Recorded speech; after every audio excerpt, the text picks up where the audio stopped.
Right. In chapter 3, I like particularly to talk about running an existing business or owning a franchise.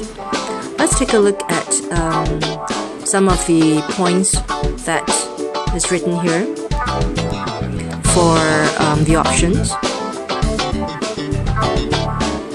Right, a lot of people forget that entrepreneurship also means buying over a business.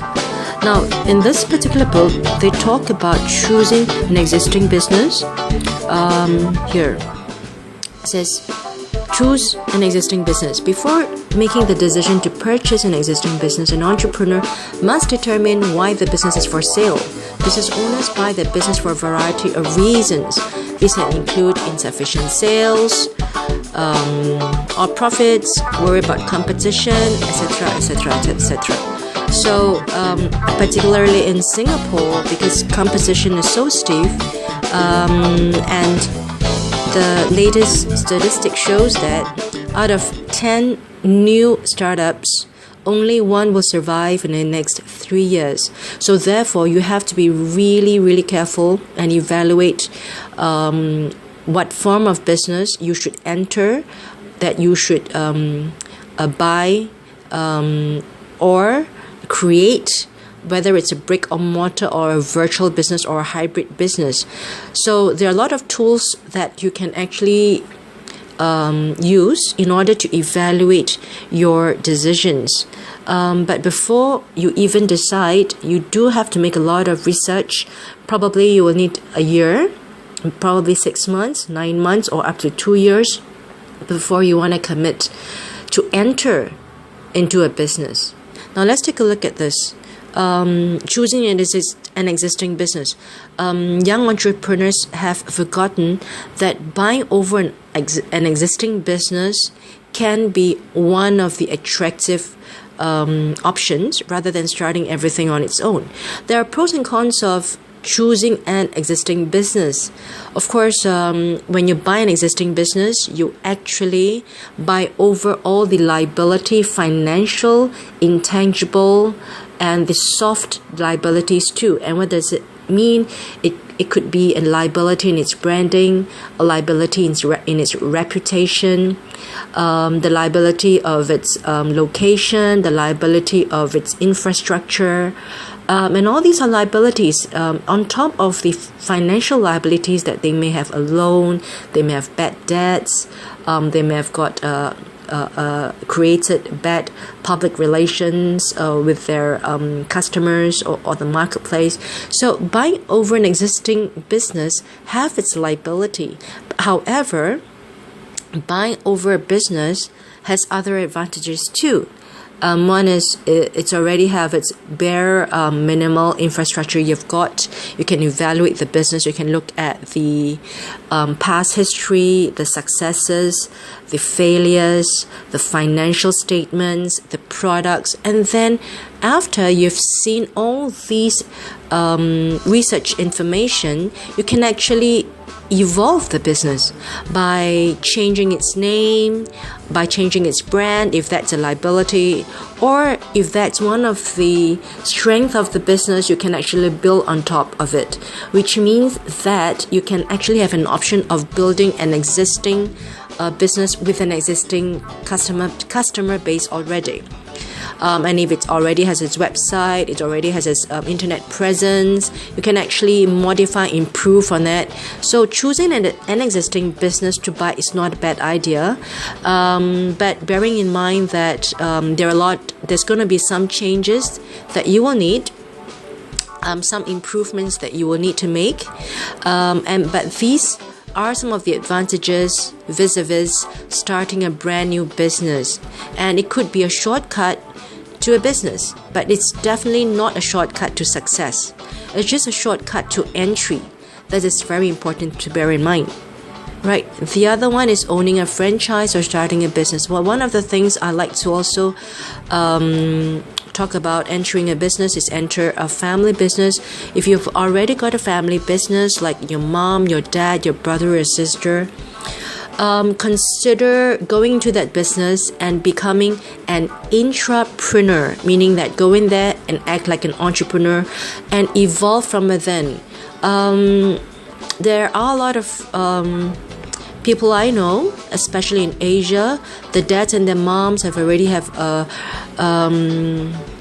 basic business, and that the children in Asia, because they are of a different era, they're educated differently, they may not take over the family business, which could be a hawker business, a shoe business, a food business, a little mini restaurant, a pastry shop, etc.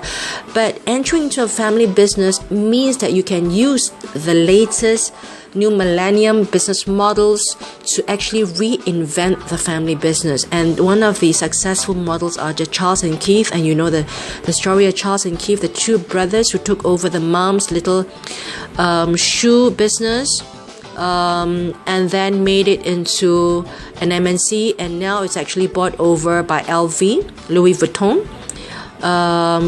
So there you have it. Do not look down on a family business. I've got another story about a family which has a very successful Chinese dim sum store, but no children wanted to take over the business because they're Western educated, but you know that this is the wonderful thing about the new millennium education, because you can take over the old millennium business and rebrand, redesign the whole business, re-engineer, and make it and bring the old model into the new millennium business model. So there you have it. One of the ways to enter a business is through the family business, and there's another way, which is through franchise.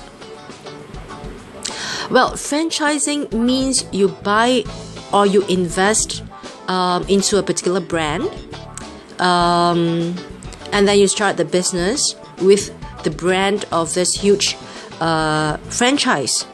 And of course, in Singapore, you've got a lot of franchises like 7-Eleven, Montessori, education business, etc. So the franchise, one of the there are many advantages, because the franchise, the master franchise will actually do the marketing for all the franchisees. So the franchisee, here it says, let me just read this.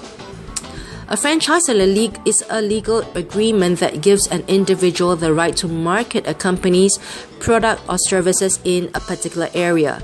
A franchisee is a person who purchases a franchise agreement. A franchisor is the person or company that franchises or offers a franchise for purchase.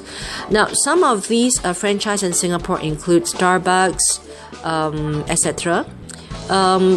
The advantage of a franchise, it already gives you a leg up or a lead ahead in front of the competition because of its branding, its network, and its supply chain. It's already in place, but it could be really expensive because there are costs of a franchise. Here, let me read to you. If you decide to purchase a franchise, you will have to pay an initial franchise fee, startup costs, royalty fees, advertising fees, etc., etc. So now all these fees go into the initial investment, and a lot of these fees are taken from its top line revenue. So therefore, you may not make a lot of profits at the end. However, the franchisor will actually train the franchisee in the business model, the technology transfer, the skills transfer, the way of running the business, and the franchisor will also assist in choosing the particular location that they probably have done a market research that these places do not have competitors, or they do not have a competing similar franchise. So if they've done a lot of work, but you just have to pay them for it. So So there was a time in Singapore where the model of Montessori and a lot of Japanese educational model for children were penetrating into Singapore. You suddenly find that there were a lot of such franchises in the educational business in Singapore. So there are pros and cons of a franchise, and it doesn't guarantee success. And you have to bear in mind that you're actually also building the business of the franchisor. All right, even though we get a heads up on the business, you will be building the customer base, the brand recognition for the franchisor. On the other hand, you get a lot of training from the franchisor in terms of running the business. So you've got the pros and cons, and these are some of the methods that I've shared with you. You can own a business or start a business by owning a franchise, but you've got to do a lot of research on the top line and the bottom line, the advantages and the disadvantages, and entering into entrepreneurship by taking over a family business, or just entering into business to become an intrapreneur, or you buy an existing business. So there we have it. Just in a short while, these are some of the options to become an entrepreneur.